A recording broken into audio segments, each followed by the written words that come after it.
Hello friends, स्वागत है एक बार फिर से आप सभी का हमारे यूट्यूब चैनल में। और दोस्तों आज हम बात करेंगे बिहार आमीन। ठीक है, बिहार आमीन का कट ऑफ के बारे में बात करेंगे। साथ ही साथ इसका कब रिज़ल्ट क्लियर होगा, कब तक होने की संभावना, उसके बारे में बात करेंगे। पर कैंडिडेट कितने अपेयर हुए थे, कितने कैंडिडेट ने एग्ज़ाम दिया, क्या एक्सपेक्ट कर सकते कि मेल कैटेगरी का क्या कट ऑफ जा सकता है, फीमेल कैटेगरी का क्या कट ऑफ जा सकता है, इन सारे विषय पे बात करेंगे। ठीक है, बिहार आमीन यानी कि राजस्व एवं भूमि सुधार विभाग के अंतर्गत जो वैकेंसीज आया था उसके पूरे डिटेल्स में मैं बात करूंगा कि यहाँ पे टोटल कितने वैकेंसीज क्या क्या थे क्या नहीं थे। ठीक है, तो चलिए यहाँ पे बिहार का जो यामीन का वैकेंसी था उससे रिलेटेड कुछ बातें यहाँ पे कट ऑफ के बारे में तो डिस्कस करेंगे। उसके पहले थोड़ा सा या पोस्ट डिटेल्स के बारे में बात कर लेते हैं। ठीक है, देखिए यहाँ पे मेल और फीमेल कैटेगरी का यहाँ पे मैं बात करूँगा कि जनरल कैटेगरी का, BC category, EBC, SC ST category का टोटल मेल कैटेगरी में कितने कितने कैंडिडेट थे यहाँ पे आप सभी को देख सकते हैं, यहाँ पे दिख भी रहा होगा। ठीक है, और टोटल मेल कैटेगरी और फीमेल कैटेगरी का एग्ज़ाम में बने थे। ठीक है, टोटल जो नंबर ऑफ़ कैंडिडेट थे 19,000 समथिंग थे, और एग्ज़ाम जो दिए थे उसमें से 15,500 के लगभग में एग्ज़ाम दिया था। मीन्स कि 80% यहाँ पे कैंडिडेट ने अपियर हुए। ठीक है, एग्ज़ाम में 80% कैंडिडेट अपियर हुए, जिसमें से यहाँ पे एक्सपीरियंस वाले भी देख सकते तो 170 थे, जिसमें से मेल और फीमेल 145-25 के रेशियो में थे। ठीक है, तो यहाँ पे कुल मिलाकर देखा जा सकता है कि यहाँ नंबर ऑफ वैकेंसीज अच्छे खासे थे। कुल टोटल वैकेंसीज जो कितना था 1767 है ना। टोटल वैकेंसी 1767 था, ये सभी पता है। अगर इसमें से एक्सपीरियंस वाले को घटा दिया जाए तो लगभग 1600 सीट तो आप लोग के लिए अवेलेबल है। तो वो कैंडिडेट जिनके पास एक्सपीरियंस नहीं वो खुश हो सकते हैं यहाँ पर कि उनका इसमें सिलेक्शन हो सकता है। ठीक है, और कितने नंबर पे सिलेक्शन होगा ये भी बात करेंगे। यहाँ पे एक्सपेक्टेड कट ऑफ के बारे में बात करेंगे। पहले थोड़ा कुछ और विषय में जानकारी ले लेते हैं, है ना। जैसे यहाँ पे देख सकते हैं कि ऑनलाइन जो एग्ज़ाम हुआ सीबीटी का, ठीक है, आप सभी को पता है कि 10 अगस्त को पेपर हुआ था, है ना। 10 अगस्त, 11, 12, 13, 3-4 डेट में एग्ज़ाम हुआ, है ना। तो यहाँ पे क्या है कि आप सभी को पता था कि इंटरमीडिएट जो आधार पे जो मार्क्स थे उसके आधार पे शॉर्ट लिस्ट किया गया था कैंडिडेट को, उन्हीं कैंडिडेट को एग्ज़ाम देने का मौका मिला, है ना। यहाँ पे लिखा गया कि अमीन के पद पर सीधी नियुक्ति हेतु अभ्यर्थी से प्राप्त आवेदन पत्रों का शॉर्ट लिस्टिंग अभ्यर्थियों के इंटरमीडिएट या उसके समकक्ष में प्राप्त अंकों तथा राज्य सरकार के अधीन अनुभव प्राप्त अमीनों के अनुभव के आधार पर विभाग या परीक्षा प्राधिकार के द्वारा किया जाएगा, जो कुल रिक्तियों का 10 गुना से कम नहीं होगा। मीन्स की जो नंबर जो टोटल सीट थे उससे 10 गुना कैंडिडेट को बुलाया गया एग्ज़ाम के लिए, है ना। अब वो तो बात की बात है, लेकिन यहाँ पे बात हुआ कि कंप्यूटर बेस्ड जो एग्जामिनेशन हुआ था वो 2 विषय पे हुआ था, खंड ए और खंड बी। 2 खंड हुआ था, जिसमें कि आपका सामान्य ज्ञान, समान घटना विज्ञान, हिंदी 50 मार्क्स के थे और समान गणित में 25 अंक के थे। ठीक है, यहाँ पे एक चीज़ और यहाँ पे नोटिस करने वाली बात है। अच्छा, एक चीज़ और देखिएगा, यहाँ पे सभी प्रश्न इंटरमीडिएट स्तरीय वस्तुनिष्ठ एवं बहुविकल्पीय प्रकृति के होंगे। प्रत्येक सही उत्तर के लिए 1 अंक दिए जाएंगे, है ना। परीक्षा के भाषा अंग्रेजी हिंदी दोनों माध्यम में होगा। कुल 75 प्रश्न थे और समय 2 घंटा 15 मिनट की होगी। यहाँ तक तो बातें समझ में आया कि भाई यहाँ पे 2 खंड थे ना, फर्स्ट और सेकंड, खंड ए और खंड बी। तो यहाँ पे कहा गया है कि हम जो खंड ए की बात कर रहे हैं और खंड बी की बात कर रहे हैं, ठीक है, जिसमें कि सामान्य वर्ग का 40% होना चाहिए, मार्क्स होना चाहिए। ठीक है, तो चलिए यहाँ पे देखते हैं कि जनरल कैटेगरी की अगर बात करते हैं यहाँ पे, तो जनरल कैटेगरी में खंड ए की बात करते हैं। ठीक है, खंड ए और खंड बी यहाँ दोनों भी बात कर लेते हैं। जनरल हो गया, बीसी हो गया, ईबीसी हो गया, एससी हो गया, एसटी हो गया और फीमेल कैटेगरी होंगे, है ना। तो कितने कम से कम कितना मार्क्स लाने होंगे पर जो आपका जो खंड ए है खंड बी है, इनमें से दोनों खंड में से दोनों, एक तो सबसे पहली बात यहाँ पे लिखा गया कि उपरोक्त क्वालिफाइंग मार्क्स दोनों विषय में अलग अलग प्राप्त करने होंगे। मतलब कि आपको खंड ए में भी क्वालिफाई करना होगा, खंड बी में भी क्वालिफाई करना होगा। कम से कम कितना लाने होंगे, देखिए कम से कम जनरल कैटेगरी खंड ए से 20 मार्क्स लाने होंगे, बीसी वाले कैंडिडेट के लिए 18.25, ईबीसी के लिए 17 और एससी एसटी फीमेल के लिए 16। वही खंड बी की अगर बात करते हैं तो यहाँ पे 10 लाने होंगे। जनरल कैटेगरी, बीसी कैटेगरी 9.12 के आसपास में, और ईबीसी का 8.5 के आसपास में, और SC/ST फीमेल कैटेगरी के लिए यहाँ पे 8 मार्क्स लाने होंगे कम से कम, ये अलग अलग दोनों सेक्शन में क्वालिफाई करने के लिए, तो ये ध्यान रखिएगा। इससे कम आएगा आप डिस्क्वालीफाई होंगे।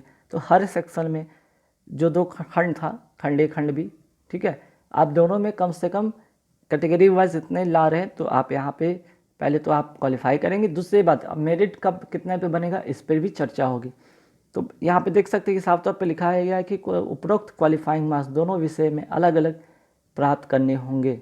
ठीक है,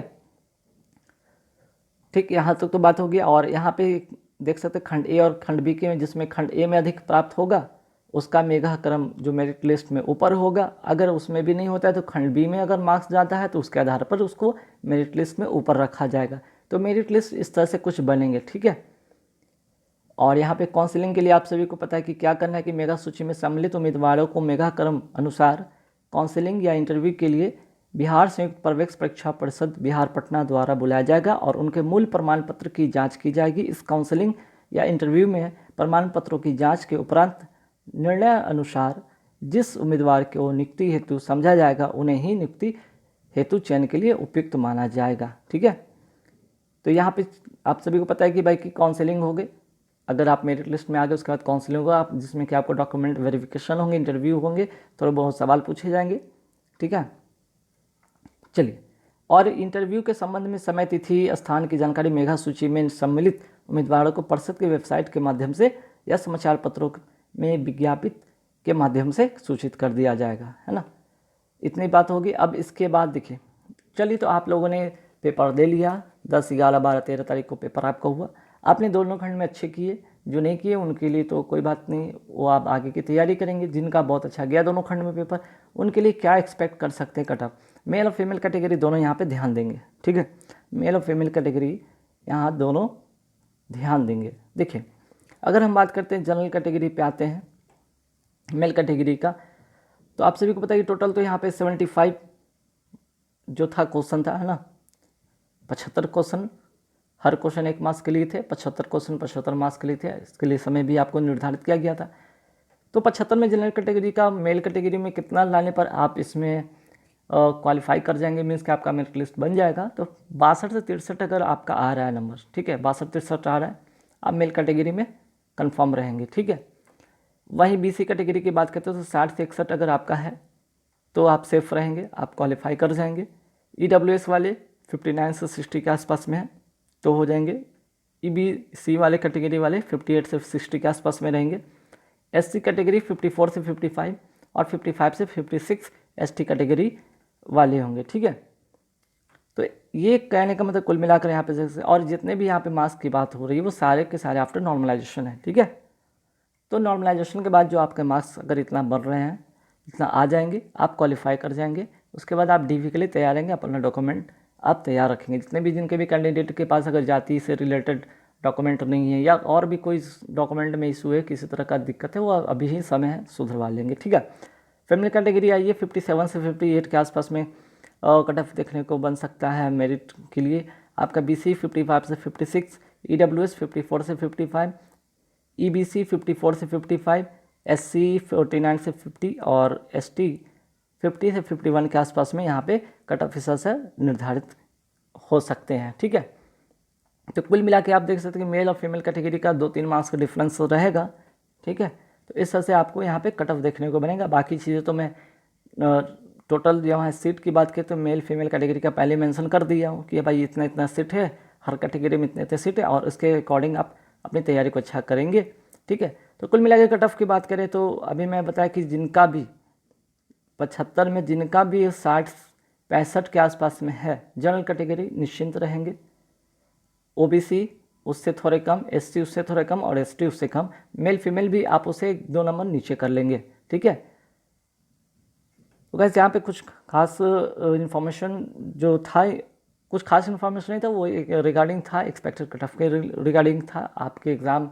अच्छा, यहाँ पे रिज़ल्ट की अगर हम बात करें, एक चीज़ और यहाँ पे मैं बात करूँगा रिज़ल्ट। ठीक है, देखिए आपका 10 अगस्त से लेकर यहाँ पे 13 अगस्त तक पेपर चला है, और इसकी जो रिज़ल्ट की अगर हम बात करते हैं, संभावना की बात करते हैं, तो कब तक ये आ सकता है, तो देखिए यहाँ पे मैं कह सकता हूँ कि इसके लिए वन वन मीन्स कि अगर बिहार का देखा जाए ऐसे स्थिति में तो हर बार एक से 1.5 महीने में एग्ज़ाम का जो है रिज़ल्ट डिक्लेयर हो जाता है। तो इस हिसाब से अगर देखा जाए तो काफ़ी डिले हो चुका था, पेपर होने का था, जिसके कोविड-19 के कारण डिले भी हो गया पेपर। अब रिज़ल्ट की हम बात करते हैं तो हम समझते हैं 1 महीना से ऊपर की बात करें तो इस 13 सितंबर, ठीक है, 13 सितंबर से के आसपास में ये 1-2 दिन आगे पीछे, 4 दिन आगे पीछे के आसपास में डिक्लेयर हो जाने की पूरी संभावना है। तो आप लोग के पास समय कम है, बहुत ही जल्द इसका रिज़ल्ट इसके ऑफिशियल वेबसाइट पे देखने को मिलेगा। तो आप लोग अपना डॉक्यूमेंट जो भी है, किसी तरह का दिक्कत है वो आप ज़रूर सुधरवा लेंगे, ठीक है। किसी तरह का क्वेरी हो तो आप कमेंट करके कमेंट बॉक्स में पूछ सकते हैं। Thank you very much.